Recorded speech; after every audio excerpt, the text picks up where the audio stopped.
And welcome to our online guests. We're so sorry you can't be here because everyone's having so much fun here on their liquid diet. And today we're going to have a look at what stopping food actually does.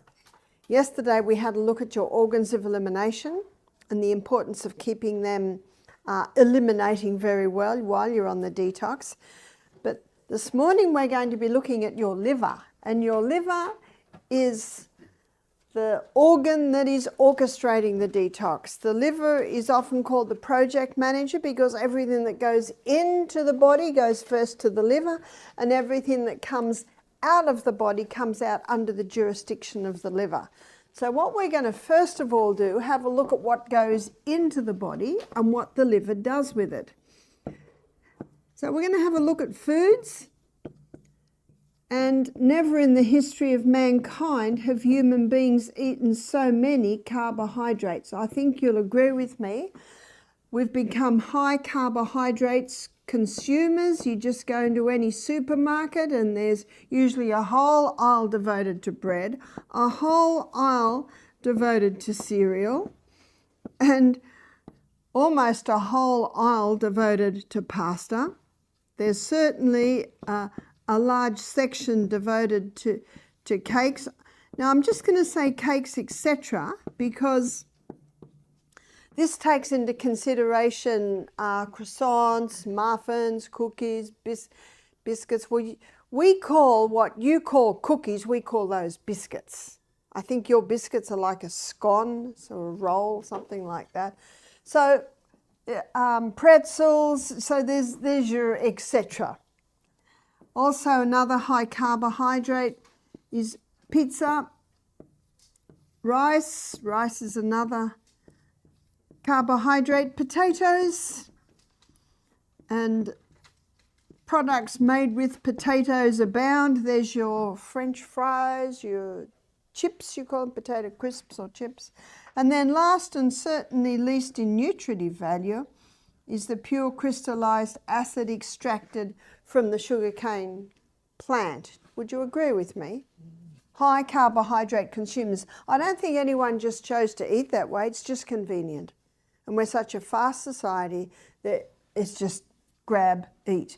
But if you live on the farm, this is not fast food. All this has to be made. What's the fast food down on the farm? Fruits and vegetables.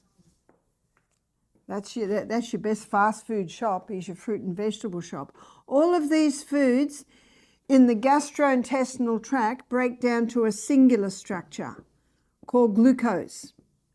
And glucose gets absorbed out of the gut into the blood, goes on the M1 main highway, portal vein straight to the liver. And then the liver determines what happens to that glucose. And the first place it goes is to the cell. So the glucose goes into the cell under the action of insulin. It goes through a 20-step pathway. And that 20-step pathway gives us 2 units of energy. The end result of the 20-step pathway is a chemical form of glucose called pyruvate. And pyruvate is the chemical form of glucose that gets fed into what's often called the powerhouse of the cell, because this 8-step pathway delivers to us 36 units of energy. What a difference.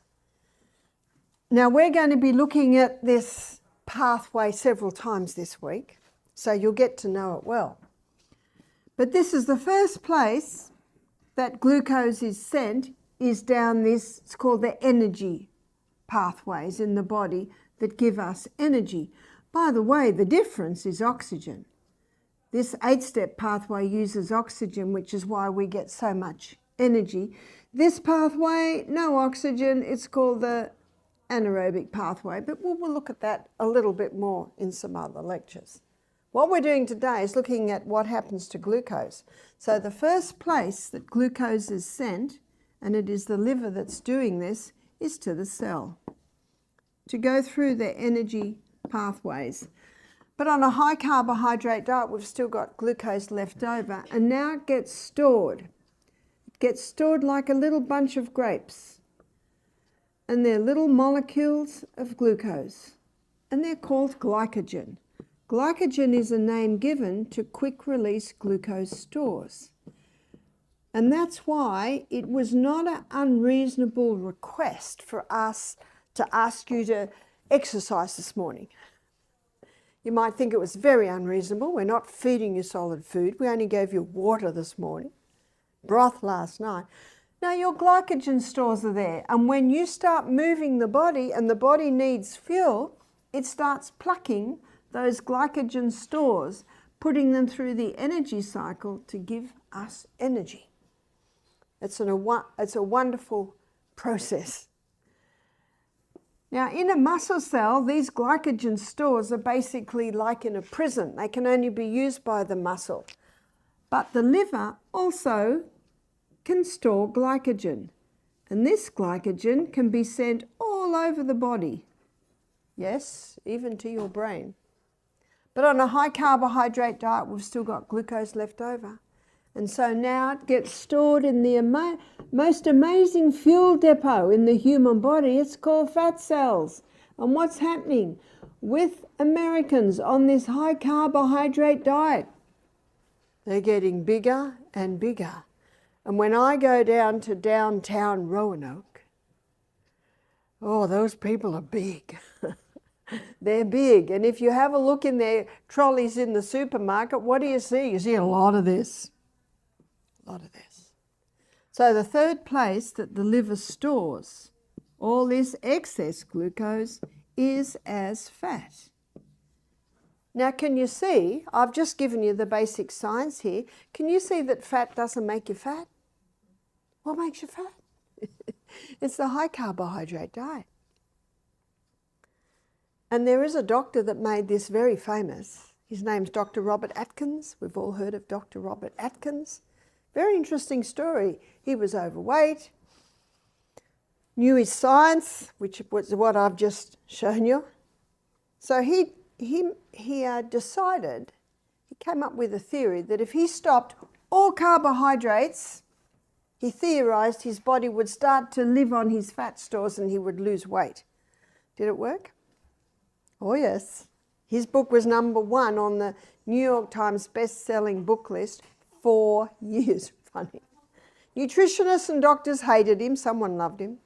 Who loved him? The people. And you know why? Because it worked.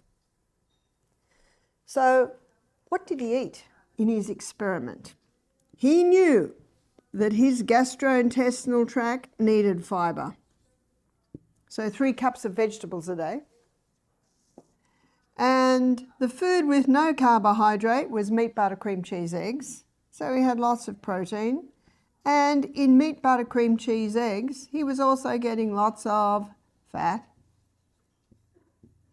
So what was the result of his experiment? The weight just fell off him. When you're not giving your body these quick-release glucose stores, your liver can convert protein and fat to glucose. Your liver can start to break down the fat stores to give you the glucose that your cells need. It's called gluconeogenesis,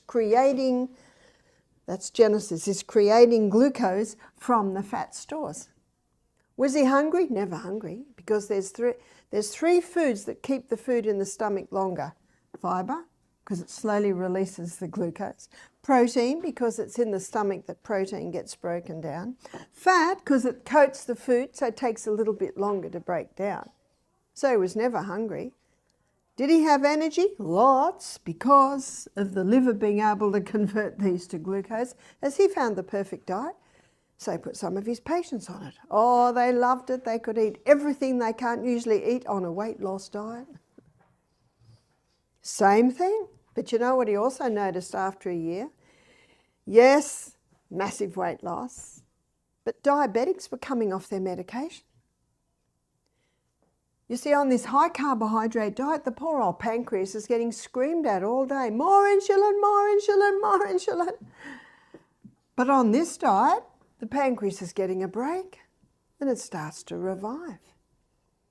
People with high cholesterol levels came back to normal.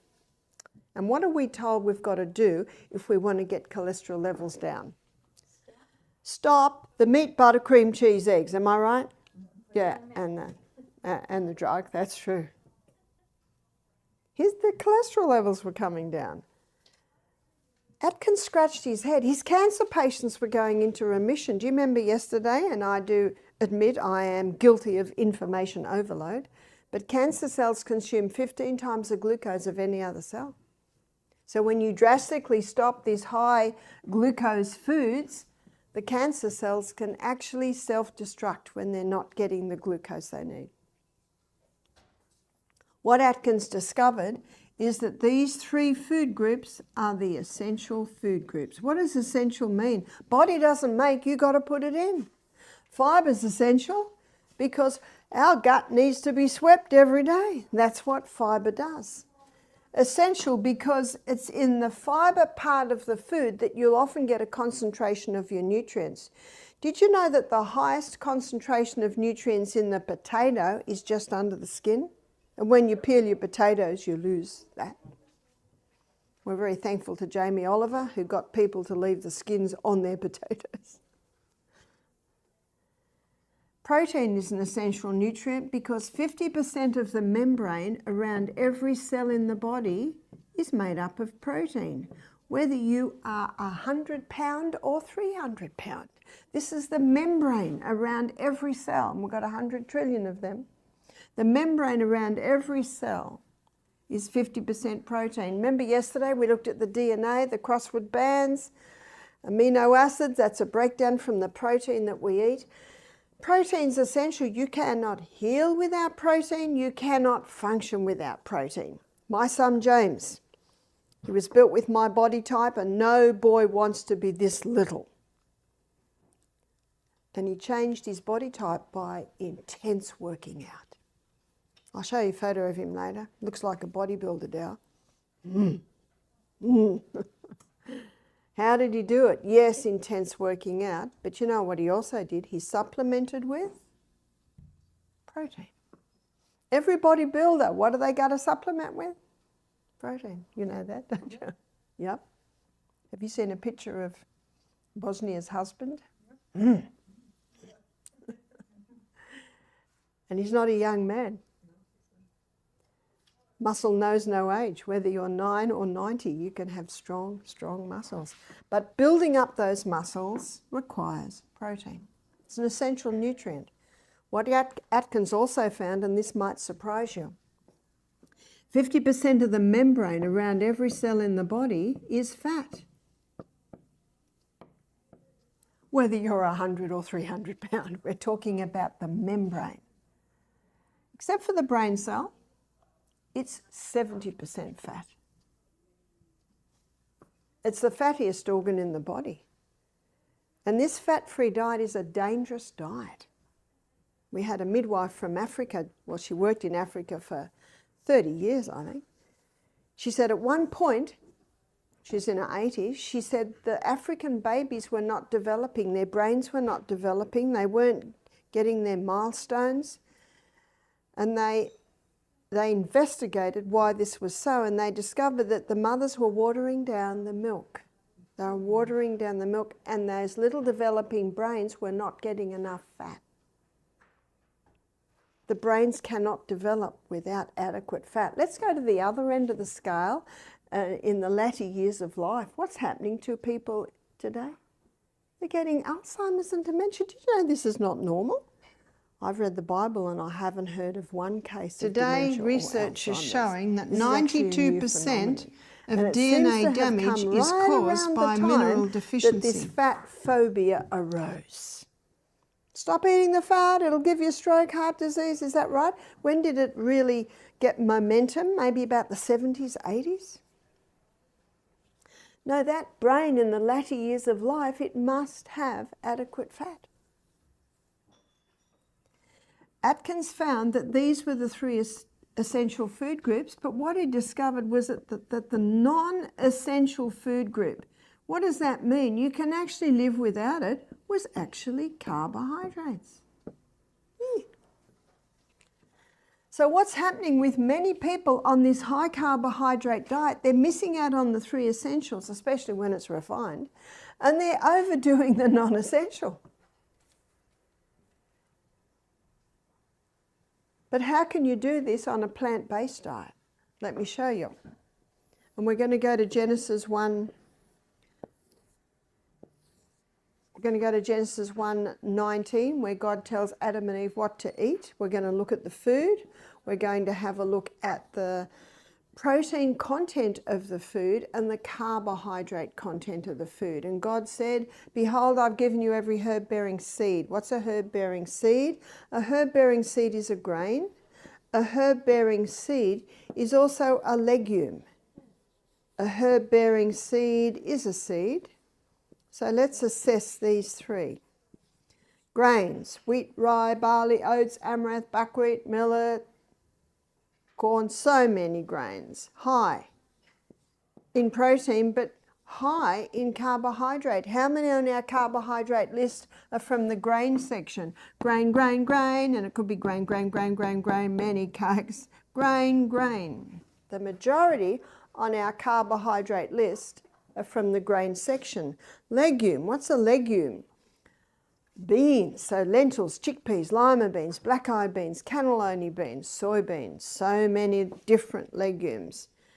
And if you want to know how to cook legumes, get an Indian cookbook. And by the way, it doesn't have to be hot. They know how to cook legumes. Legumes are high in protein, but they are medium to low in carbohydrate. The fact is that the legume is about 1/3 the carbohydrate that you will find in your grain. What about a seed? Pumpkin seed, sesame seed, sunflower seed. I think you had a chia seed demo this morning, yeah, chias.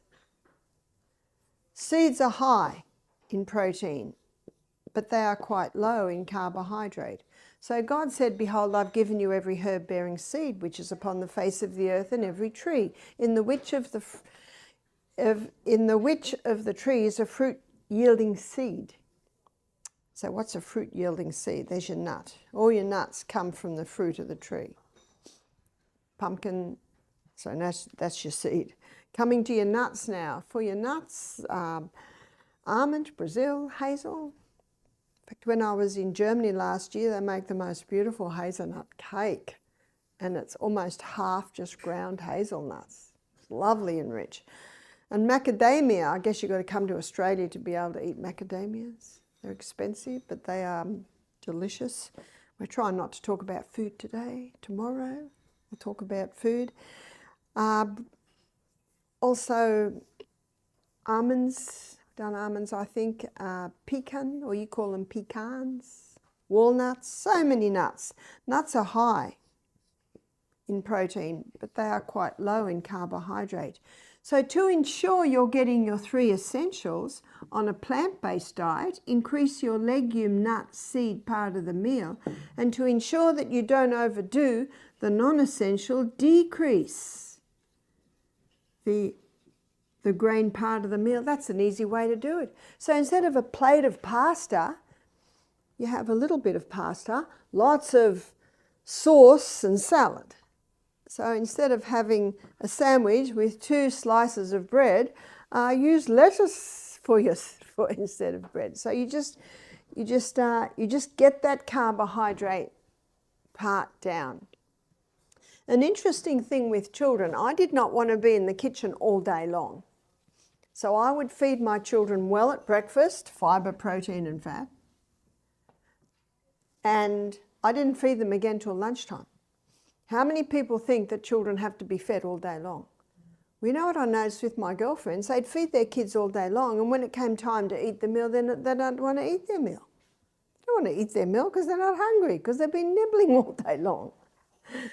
And you'll notice when children are bored, they say they're hungry. Have you noticed that? But if you divert them, then they lose track. And often that hunger pang between a meal is actually thirst. So give them water.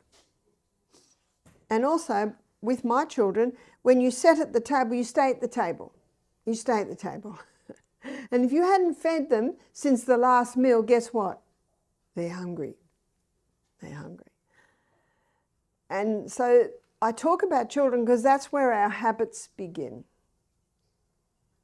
Do you remember when you were a kid? When I was a kid, if we were hungry, what did Mum say? Wait for dinner. But it's hardly said for children today. They're just... But you know, their stomachs are the same as ours. They need at least 3.5 to 4 hours to digest the food. And have you ever had a job to do and you keep getting interrupted? And the job that should take 4 hours starts taking 8 hours? That's what happens in the stomach. And so digestive problems are set up from a very early age. But most people stop the fat because of cholesterol. And it really is a total myth. When I finish the lecture this morning, I'll write up on the board. Actually, I probably don't need to write it. I think Vanessa's got a list of it, yeah? Of all the books at our health centre on cholesterol. The Great Cholesterol Myth, The Great Cholesterol Hoax, The Great Cholesterol Lie, The Great Cholesterol Con. We're running out of names. Cholesterol, let me show you what it is and how the body makes it and what's it used for. Proverbs 14 verse 6 says, knowledge is easy to him that understands. So I want to give you an understanding of cholesterol, then you have a knowledge of it. 80% of the cholesterol that our liver makes is made from glucose. And 20% of the cholesterol that our liver makes is made from fat. Now, can you see just this piece of information alone tells you it's not the butter on the bread, it's the bread under the butter that's the problem. And carbohydrates aren't bad. Don't we love them? My husband would never forgive me if the potatoes stopped. The Germans would never forgive me if the bread stopped. The Asians would never forgive me if the rice stopped. No, carbs aren't bad. They're just when they're refined and overdone. And many today are doing exactly that. Let's have a look at the two main types of cholesterol that the body makes, or the liver makes, which is high density lipoprotein. And it's called the good guy because HDL carries excess cholesterol back to the liver. That's why it's called the good guy. LDL is called the bad guy, but remember, the body doesn't make bad things. There's a purpose for everything the body makes. LDL cholesterol is the repairer and the rebuilder. Wherever you find damage, you'll find LDL, because that's what its role is. It's the repairer and the rebuilder. LDL does something else. It delivers cholesterol to the brain because our brain loves cholesterol. And that's why the Framingham Heart Study, very famous study done in the little town of Framingham, done over probably about 40 years now. They were set up to prove that cholesterol causes heart disease, but they have not been able to do that. But what they did find is that people with high cholesterol levels don't get Alzheimer's. Did you get that? Don't get Alzheimer's, because what's the fattiest organ in the body? It's the brain. And that extra 70% fat is that myelin sheath that is around the nerve cell that comes out of the cell. So let's have a look at how this works. Thank you. Here's the blood vessel. And LDL, because of its low density, is always on the edge. HDL, because of its high density, is always in the middle. And in her book, Put Your Heart in Your Mouth, I think Dr. Natasha Campbell McBride probably called her book that because there were no more names left. We'd used up con, deception, lie, hoax. And she spends the first 3 chapters of her book listing all the environmental poisons that come into our body and damage the little endothelium cells that are lining the arterial wall. And when that damage happens, LDL plugs up the hole. Remember what LDL is? It's the repairer and the rebuilder. It's plugging up the holes. But the people don't realise that what they're washing their clothes in, the polyester underwear, the potatoes that were sprayed with Roundup so that the leaves had died and they could harvest the potato, all of these areas, what they're cleaning their bathroom with, even some people, what they're putting, you know, the makeup, their hair dye, it's just everywhere, it's everywhere. Little by little it comes in and it's causing damage in the arterial walls. And it's building up. So what's happening in the artery? We've got a narrowing of the artery. And something else is happening. When someone's on the high carbohydrate diet, there's a lot of protein molecules usually floating through the blood. And on a high carbohydrate diet, releasing huge amounts of glucose, this glucose connects with the protein molecules and it becomes sticky. And it starts sticking on the walls. And maybe we've got a very narrow area here and this one becomes dislodged and gets stuck. That's the number one cause of a stroke. If it happens in the carotid arteries, cardiac arrest, if it happens in the heart. That's the number one cause. Does cholesterol cause heart disease? That's like saying that the fire trucks are causing the fires. Well, they're always there, they must.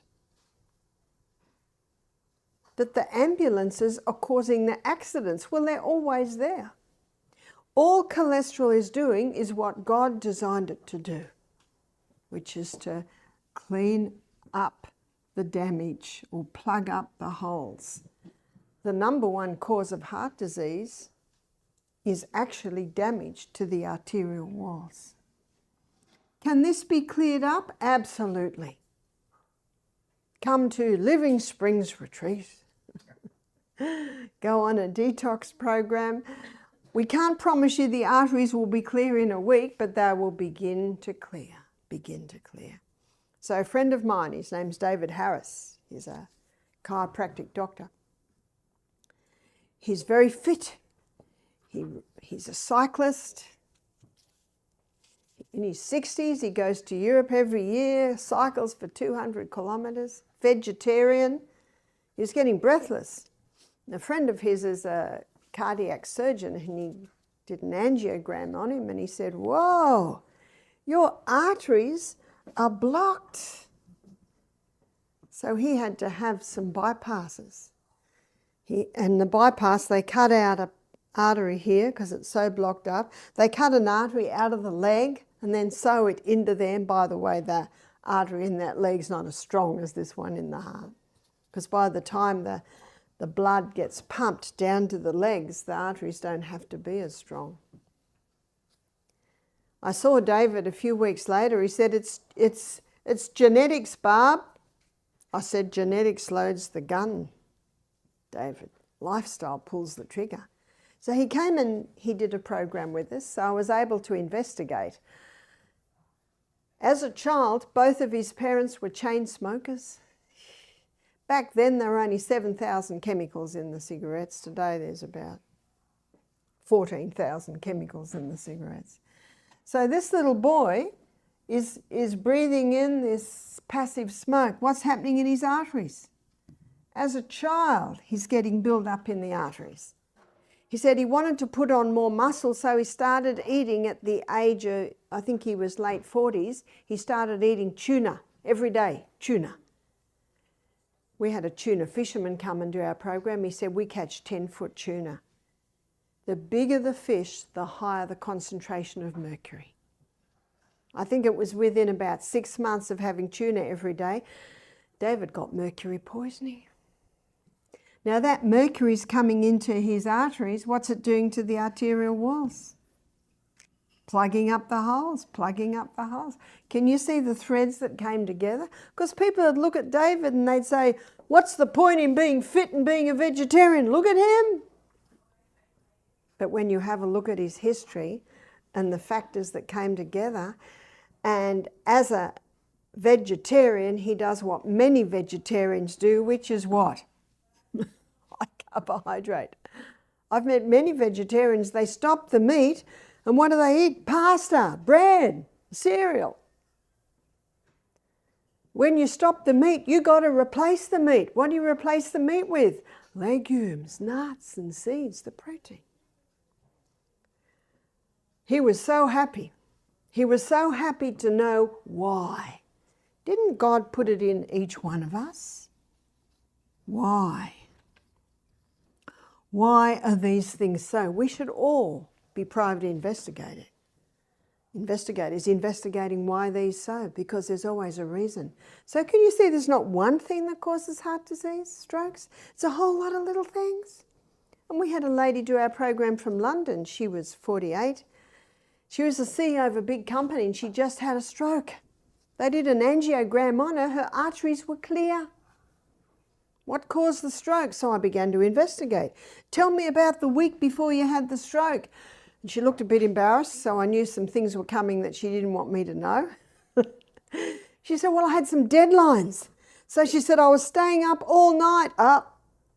Sleep's gone down. Do you know while we sleep, our body repairs, revives, rejuvenates? Staying awake all night, what was keeping you awake all night? Sorry, did you say something? Coffee. Oh, coffee. And to make it taste a bit better and give us some energy, what was going in the coffee? The sugar. She was dehydrated. She didn't want to keep going to the bathroom. She had a lot of work to do. Can you see? Tick, tick, tick. The vessels are constricting. The blood's thick through the dehydration. Stressed out, you know, stress causes this constriction and she had a stroke. What was her body saying? It's time to stop. It's time to stop. She had clear arteries. So you couldn't blame cholesterol for that one. It's the number one killer in the world today. It's been the number one killer in the world probably since the 80s, only since the Industrial Revolution. What happened in the Industrial Revolution? Something else happened. They started to extract oil from hard seeds. And in the extraction process, using heat, using chemicals, it damages the oils. Those oils get into the bloodstream. What do you think they do to the arterial wall? They also damage it. So those altered toxic fats are also contributing to it. People have been eating fat for centuries. It hasn't given them heart disease.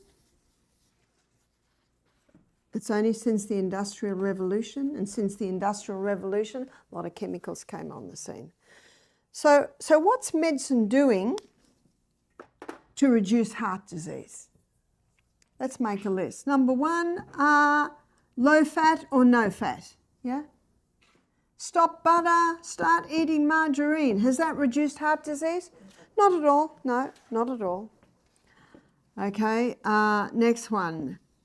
Get as many people as possible on the statin drugs, cholesterol lowering. So cholesterol lowering medication. Has that helped? Not at all, not at all. What do those statin drugs do? Or Crestor, Lipitor, they're probably two of the most popular. What do? They block the pathway in the liver that the liver uses to make cholesterol, so it stops making so much cholesterol. But that same pathway that the liver uses to make cholesterol, it uses to make coenzyme Q10. What's coenzyme Q10? It's your heart protective enzyme. So a person can go on these medications in the hope that they're going to reduce their risk of heart disease. They can actually increase it. And what are the side effects of cholesterol-lowering medication? Memory loss, dementia, Alzheimer's, muscle wasting. You want to build those muscles, not waste them.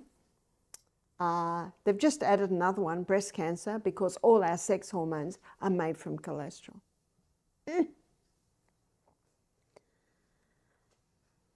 How many people are getting dementia now who are on the statin drugs? Yes. One lady said, I've just had a stroke and they're telling me to build up my muscles. And I'm on statin drugs which are causing muscle wasting. It doesn't make much sense, does it? You can stop cholesterol-lowering medication immediately. There will be a side effect, and that side effect is your memory will return. A person can be on those statin drugs for 10 years and stop immediately. There's no adverse effect. There is an effect, but it's only positive. Aspirin, how many people are told they've got to have blood-thinning aspirin over the age of 50? You know what they're finding now? Aspirin causes eye bleeds, that's deterioration of eyesight. Brain bleeds are adding to Alzheimer's, stomach bleeds. And is that getting the heart disease away from number one killer? No. So they've done something else. And the third thing that they have done is lowered the levels. It was probably about 8 years now. A nutritionist and her husband did the program here at Living Springs. They were both in their late 60s. She was a nutritionist. She said, I have the advantage of being in university 40 years ago. She said, 40 years ago, it was very normal to have a cholesterol level of 300. Did you hear that? And if you have a cholesterol level of 190 today, what are you told? You got to go on the meds. And so in Maryland last year, I was talking to a pathologist. She was in her late 60s. She said, I used to do all the testing. She said, we used to consider 350 was perfectly all right. So if you have a cholesterol level of 300, rejoice, you won't get Alzheimer's. And as I've just shown you, you won't have heart disease. That's why you're the doctor. And I'm just giving you the facts. I had to slip that in because the liver makes cholesterol and we're discussing the liver. And this information is important information that we human beings need to know. And do you remember yesterday I showed you two systems, two health sickness systems in the world today. One's based on fear. How many people take cholesterol-lowering medication because of fear? Remember what God said? I've not given you the spirit of fear, but of power, love, and a sound mind. Your sound mind is considering the information I just told you. And when you know that information, then you realize you don't need to fear a cholesterol level of 300. By the way, if you go under 150, your brain will stop working properly. But what I particularly wanted to show you this morning is what your liver's doing today. Yesterday, you didn't have solid food all day, and your liver went into detoxification. And this happens in 3 phases. All through our life, fat-soluble toxins have been going into our body. Go to the liver, and if it's nasty, the liver says, wrap it up in fat and store it. That's why the Vietnam veteran, when he came to do our program, he said, I'd like to lose a bit of weight, but my doctor says, don't lose weight. Why does the doctor tell him not to lose weight? Because what's in his fat cells? Nasty stuff. Because the Vietnam War was the first war that used chemical warfare big time. He said to me, most of my friends are dead. And he was, so this was 15 years ago, and he was early 50s. He said either suicide or cancer. But he said, I do want to lose a bit of weight, and I actually want to get this stuff out of my body. And I said, you've come to the right place, because I'm going to show you how you can do that. You see, the environmental poisons that come into our body predominantly are in a fat-soluble state. So they're stored in the fat cells and they're fat-soluble. Fat-soluble toxins. Now, we are unable to release fat-soluble toxins. They have to be broken down to a water-soluble state. And that's what you can sweat out in the steam bath. And your liver will bring this fat-soluble toxin to a water-soluble toxin through 3 different phases. Phase 1 began yesterday. Yesterday, your liver took the fat-soluble toxin and broke it down to a metabolite. What's metabolite? A metabolite is the first stage of metabolism or the first stage of breakdown. And this metabolite is highly volatile. This metabolite creates a lot of free radicals, and free radicals damage the tissues. This metabolite sometimes creates something 100 times more toxic than it originally was, definitely in the case of alcohol. And you might look at this and say, well, what's the liver doing? It's just created something worse. It's a process. It's like what happens when you clean the kitchen cupboards out. Your kitchen looks 100 times messier than when it started, yeah? It's like when my son put a new clutch in his car. What do you think the garage looked like halfway through? There's stuff everywhere. Cleaning the garden shed looks 100 times messier than when you started. At this stage, your liver has certain needs.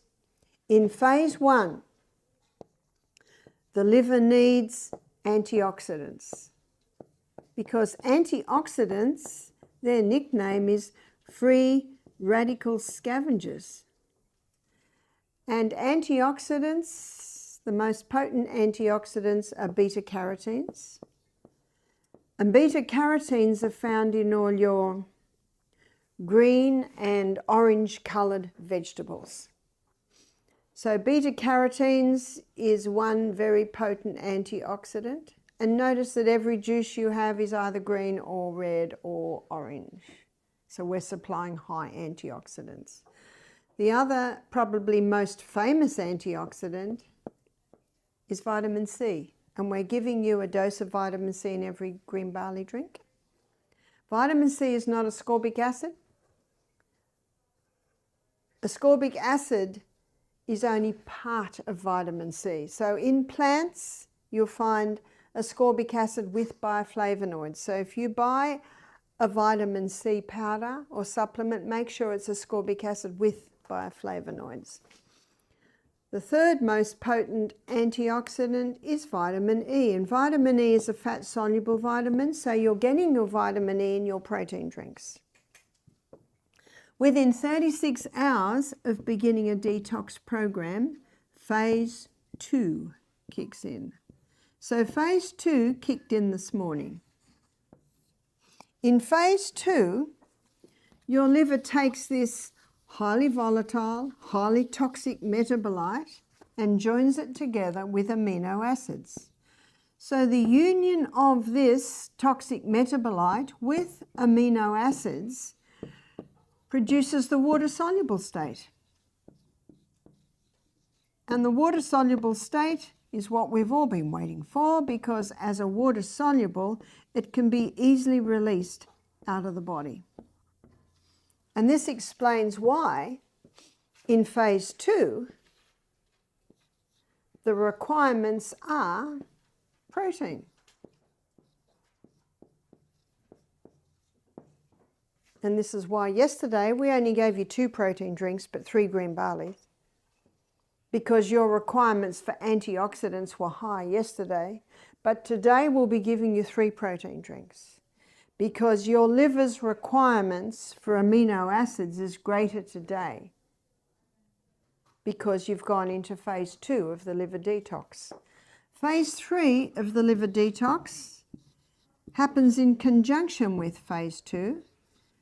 And in phase 3, the liver takes the water-soluble toxin and it releases it out or back into the bloodstream, where it is released out via your sweat glands. Your most important steam sauna is today, because you'll be releasing more water-soluble toxins today than any other time of the week. You won't stop detoxing tomorrow. It'll just slow down because now solid food's coming. The water-soluble toxin can also be released out via your urine, which is why it is very important to drink adequate water. You need to drink adequate water so you've got the water to create the sweat to throw off the water-soluble toxin. It's important to drink adequate water so that you're creating enough urine to be able to release out that water-soluble toxin. And it's also important that you ensure that your colon is evacuating at least twice a day, ideally, because some of the water-soluble toxins will be released via your colon.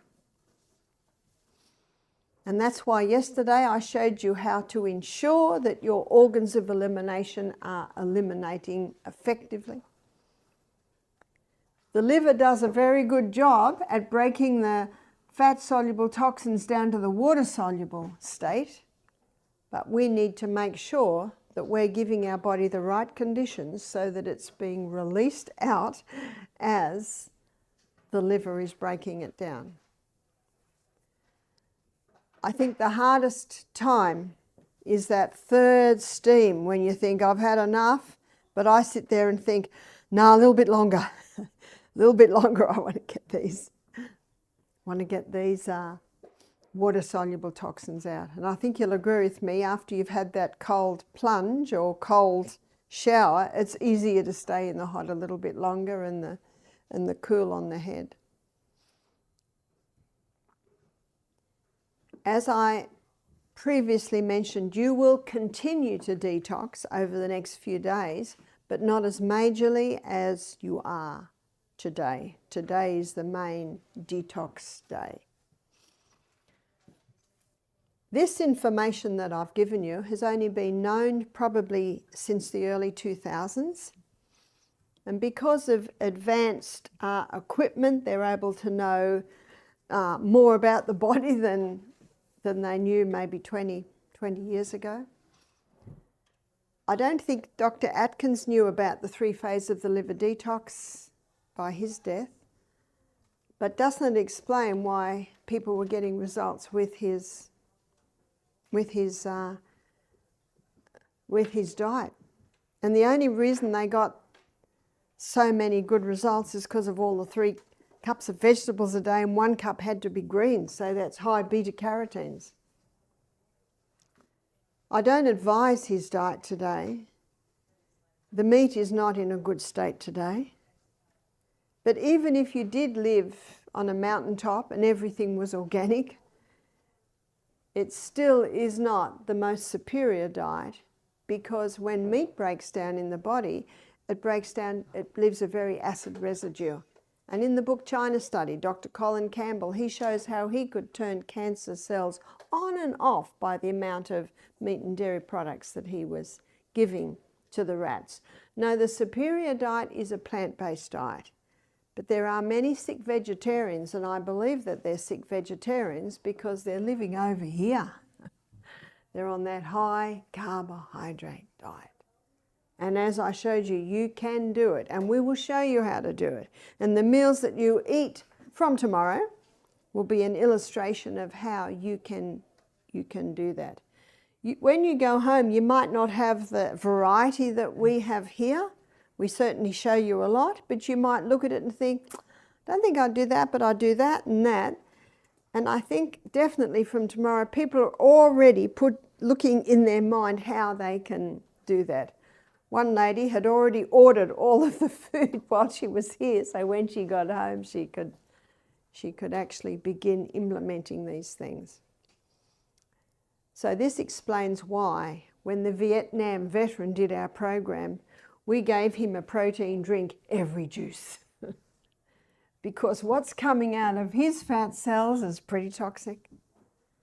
So I said, the good news is you can lose weight, but you need to be careful how you do it. If he did a water fast, he'd be ill.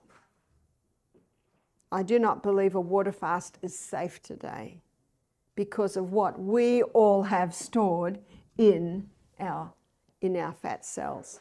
because we are exposed to approximately 100,000 new chemicals every year. But I thank God that even in 2024 we can live a happy, healthy life as long as we give our body the right conditions. And this also explains why high fibre, lots of veggies with all their beta-carotenes, generous proteins, those plant-based proteins, great fats. And on Thursday, one of my lectures is called Fantastic Fats, where I'll be defining the fats and showing you. But basically, it's your natural fats, fats that come from the hand of the Creator. Yes, your nuts, your seeds, your avocados. But those two oils are extracted from the flesh of the plant and have been used for centuries, your olive oil and coconut oils. So we're going to have a break now.